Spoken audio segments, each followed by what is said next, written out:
Welcome to my diary. Hello everyone. Hello viewers. Thank you for your support. Thank you so much.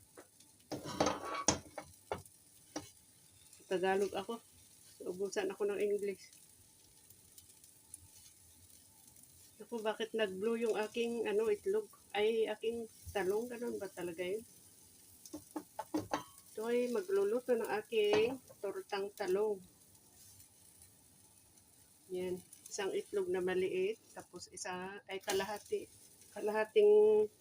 talong na malaki. Hinati ko. Kalahati lang ito. Gusto ko yung mag-dry. Hindi siya matubig. Hindi kasi inihaw ito. Boiled na nilaga ko.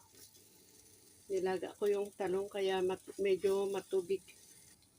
Okay, luto na po ang ating eggplant omelette. Tortang talong. Yan. Light lunch. Siyempre, may konting kanin ito.